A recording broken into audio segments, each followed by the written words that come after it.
All right. Thank you, Brittany.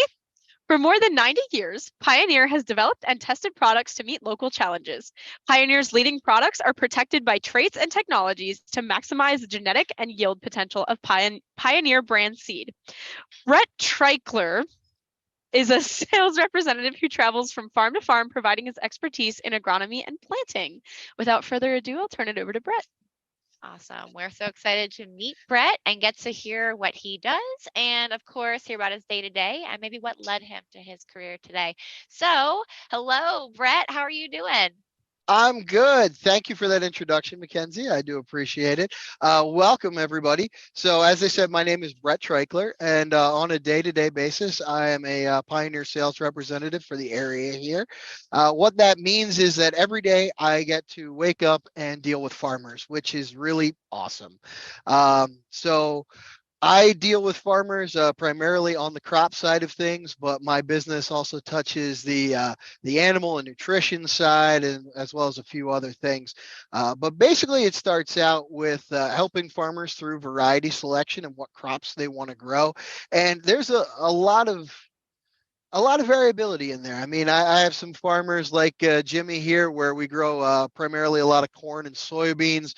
Maybe we grow some small grains like barley and wheat. And I have a bunch of other guys where we'll grow sorghum, or it's primarily a hay operation or something along those lines. I also work with some organic and conventional growers as well. So every operation is a little bit different, which is nice. I like the variability of my job. But Cool. really starts out by having a conversation about their operation and learning, because you need to be a trusted resource and partner for them. So once you figure out what they want to do and you have a plan, then it's figuring out what varieties you want to do. Because saying, oh, I want to plant corn, there's a lot of different types and kinds of corn. Pioneer's famous for it. But figuring out what you want to do. So we go through that, and then really helping them through planting, things like proper planting depth and making sure the field conditions are right. They really do matter, because you only get one chance at planting a crop every year, and it needs to be right, or you're just going to see your yield suffer. Nobody wants that. And then through the growing season, making decisions as far as possible treatments for insecticides or fungicides.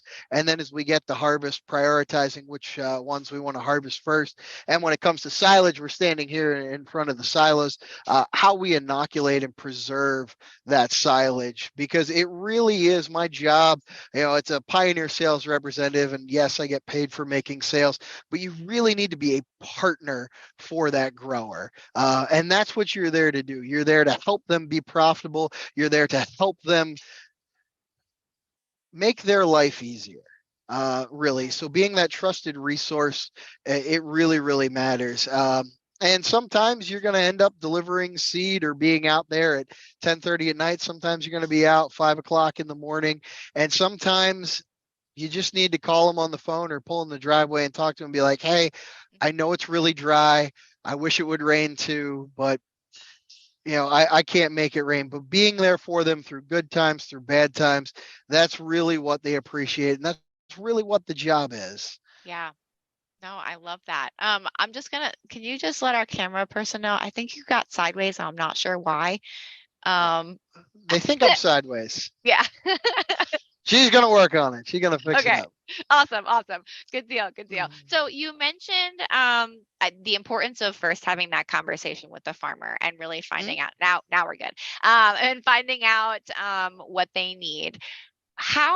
So obviously that conversation is important, and you're finding out what they need. But how do you do that? So like, they just tell you we'd like to grow X, Y, and Z, or do you have to do any sort of test that says this type of crop will grow better here? Or what's kind of like the why behind those decisions of what crops you guys pick on the farm? Sure. So I like to say we start from the ground up.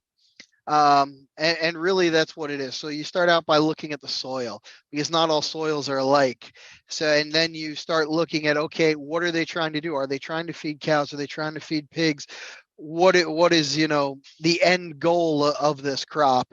And then you look at, okay, what are my chances of growing a crop successfully? So like right here, Jimmy grows a lot of corn. He's got the soil for the corn. He wants to feed his cows corn. That makes total sense. I deal with some guys just north of here where the ground changes significantly, where it's not 200 bushel corn ground. It's like 110 bushel corn ground. So we grow sorghum.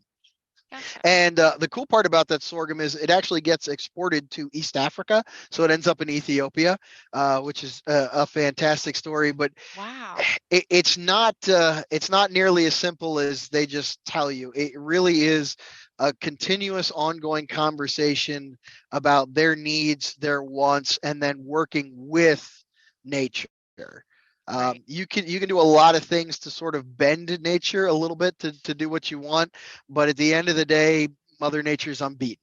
Right. So we got to deal with the ground, we got to deal with the weather, and that's really the biggest thing. And then the other thing that goes into that conversation that I haven't talked about yet is hedging risk. So by planting multiple crops at different times, you can overcome a dry spell, or you can overcome a hail event. I hate to say that word. It's a very dirty word in my field, but you can overcome an event like that. And that's really the whole thing. So it's not just the agronomy side, it's being a trusted resource throughout everything. So you got to think about the economics. You got to think about, like I said, the end use, but also you need to work closely with like their nutritionists, like in Jimmy's case, because ultimately the silage that I'm helping to make, he's going to have to feed. So what are his thoughts? What is he dealing with? How can I help him? How can he help me? So it's not even a one-time conversation. It definitely isn't as simple as, hey, what do you want to do? It's Right. more, it's deeper, it's more ongoing, and it really touches on a lot of different things. I will have guys change their cropping decisions based on what the forecast for next summer is. And trying to figure out what that's going to be, whether it's El Nino or La Nina. One of the things I'm concerned about is we're going into a very strong El Nino. And when that happens, because we're typically in southeastern PA here, we're a little bit warmer and a little bit wetter, I'm a little concerned about ice storms. So how much alfalfa will we have to replant come spring? And how do I prepare for that? Because not everybody has all the acres that they would want. So for some guys, losing a 5-10 acre field of alfalfa can matter more to them. But Yeah. yeah. So you help them with that risk management plan piece as well. Absolutely. Risk management is really the name of the game. Good things happen sometimes, bad things happen sometimes. And when the good things happen, great. But when the bad things happen, we can't let that defeat us. Sure. Now, I would love to learn how you learned all of this. So how did you get to understanding all of these pieces so you can work with the farmers to help get them through this risk management plan? What's your background to get to this point? Okay, so I grew up on a dairy farm not far from here, and I had the good fortune to, while I was in high school and then in college, I worked for a crop consultant by the name of John Stutzman. Excellent guy. He is located outside of Kutztown here, and I always joke with people I learned more from him than I did in college. There is some truth to that, but it's going out, it's getting experience. And then the other thing, and I definitely want to impress this upon any group of young people I talk to who are thinking about ag, the best piece of advice he ever gave me was don't lie to farmers, because they will find out about it. They will figure it out. But really what that means is if you don't know, you need to tell them that you don't know and then go try to find the answer. So once you have some experience in the industry, you've run into most of the common things and you've figured out how to deal with them. I also have bachelor's degrees in agronomy and environmental science from Del Val. I'm a proud Del Val alumni. Sorry to all you Penn Staters out there. It's okay. My brother graduated from Penn State. It's fine. So yeah, the schooling definitely helps, but there's no substitute for field experience. Anytime as a young person you can get on a farm or out in a field, that's really going to help you. Yeah. Do you think growing up on a farm was crucial to getting you where you're at, or do you think someone that just has an interest but's never had a chance to live on a farm, do you think there's still an opportunity for them to go into this kind of career? Oh, I absolutely think there's an opportunity whether you grew up on a farm or not. Does it Awesome. make it a little easier if you grew up on a farm? Yes, you're going to come in with a little bit more background knowledge. Mhm. But the ag industry needs good people. It needs young people. It needs motivated people. So if you didn't grow up on a farm and you have an interest in ag, by all means pursue the industry. There's a lot of room and space for you. And if you're doing the things you need to do and taking the time to get to know your customers, you can absolutely succeed in this industry. I personally went to college with a couple kids who were in that boat. They didn't grow up on farms, but they wanted to get in the ag industry, and they are very successful people today. So don't let the fact that you didn't grow up on a farm chase you away from the ag industry. I love that. Yeah, I would say the ag industry is very welcoming to, wanting everyone to. It's an industry we need. We all need to eat. Our cows need to eat. Our animals Mhm. need to eat. So it's vital, and we're always welcoming to new people wanting to learn. Yeah. So kind of jumping and shifting a little bit, just trying to understand a little bit more. So Pioneer is who you work for. Can you just talk a little bit, like, is that local? Is that nationwide? Is that worldwide? What's it like working for a company like Pioneer? So Pioneer is international in their business. I am the local representative here, but I don't want to say how many countries we're in anymore, but there's a bunch of countries that we're in. Particularly North America, South America, the European Union. I do believe they have some presence in Asia, but it's primarily a corn, beans, wheat Okay. company are the main products that they sell. We were started by Henry Wallace. Henry Wallace, who you may or may not know, was vice president under FDR.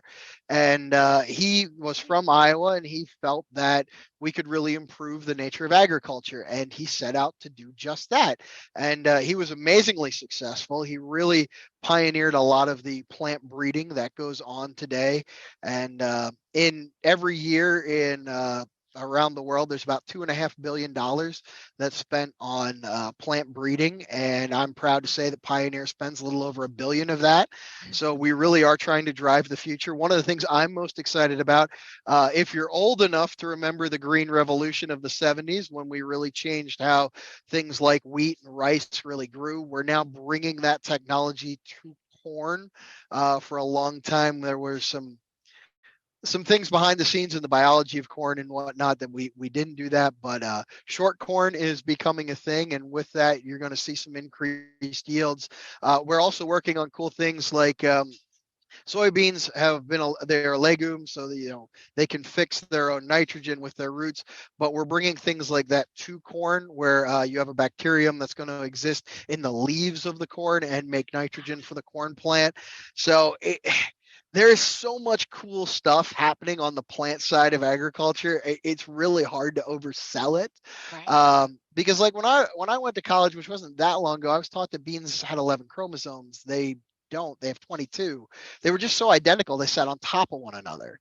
Um, so it's a great time to be in, particularly the plant side of agriculture. Biologics, so rather than chemical controls for weeds and pathogens, pests, and things like that, biological controls are becoming a big thing. I have farmers where we're controlling fungus with crushed orange oil. So they take orange Really? peels down in Florida, press the oil out of them, and it's an amazing fungicide. Wow. So like or an organic guy, I mean, they don't have access to a lot of other fungicides. It's a godsend, but even for regular conventional farmers, rather than use a fungicide that might go after some of the beneficial fungus that we want, we can do a more targeted application of something that's a little bit more natural of a product. That's So amazing.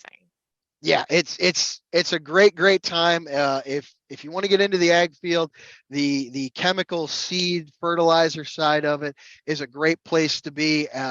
Whether you want to be on the sales side like me, or you want to be on the R&D side, there's a lot to love about it. Yeah.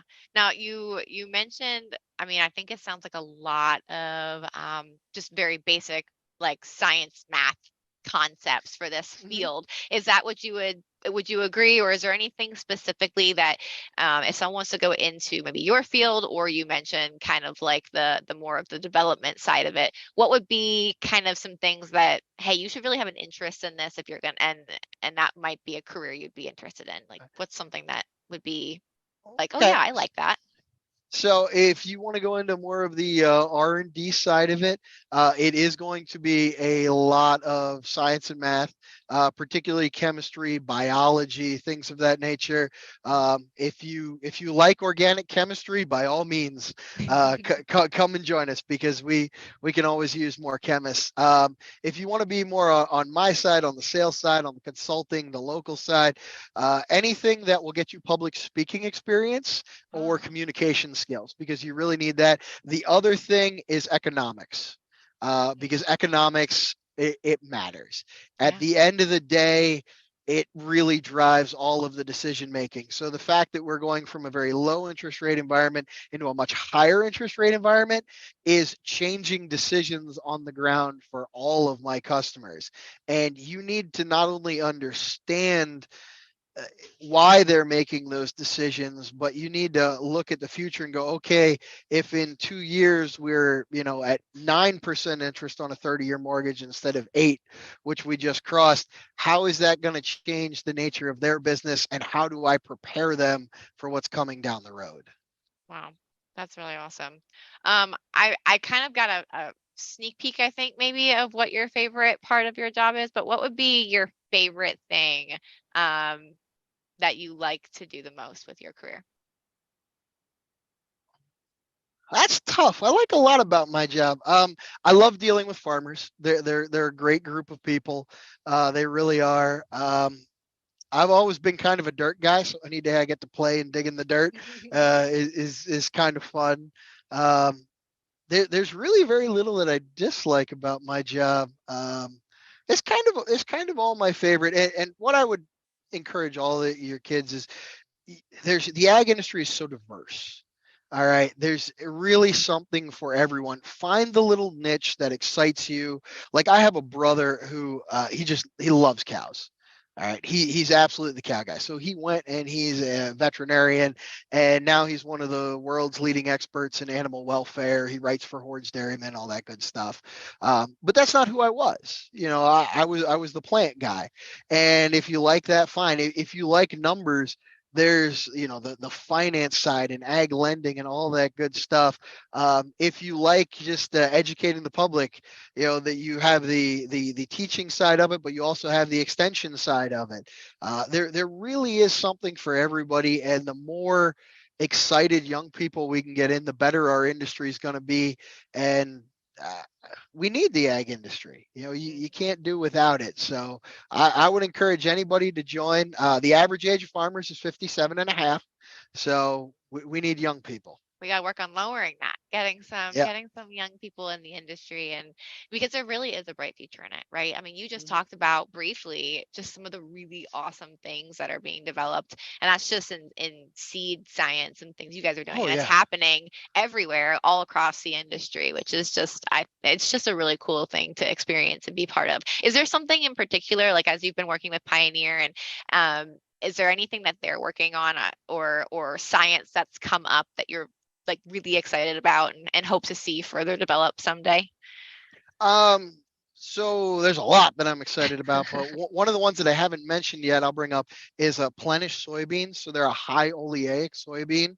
And the reason that was initially developed was so we could move away from things like palm oil in fryers for French fries or other food service needs, because growing the soybeans a couple of times last year.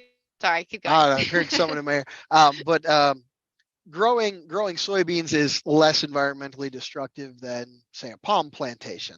Sure. So that was the original development of that, and the thought was, okay, we can take that oil and use it, and it'll make the protein cheaper that we feed to cows, pigs, that sort of stuff. Total side benefit, we figured out that if we feed those beans to animals, we get better butter fat out of cows, we get better daily gain out of hogs and things of that nature. Wow. And we still get all the other benefits. So Penn State did a lot of that research when we brought it out, but Plenish soybeans can really change how humans eat, and how we can be environmentally friendly and environmentally conscious, while at the same time providing more food at a cheaper price point for everyone. And I'm so thrilled to be a part of it. There's several growers in Berks County and surrounding counties that are growing Plenish. And it's awesome because it goes everywhere. The Japanese in particular, they love it for industrial lubricants because it comes out of the beans so pure that it's much easier to refine. NASA, they switched over all of their lubricants to it. So they'll have a little tube of grease like the size of a tube of toothpaste, and that'll be a $10,000 tube of grease, which 10,000, that's a big number. Holy moly. But that same tube of grease, if they made it from petroleum, would be 100,000. Wow. That's a big difference. And that's all things that we're doing in ag in a sustainable way. And it's just such an exciting time in the ag industry. Come join us, be a part of it. There is a place for you. You're going to love it.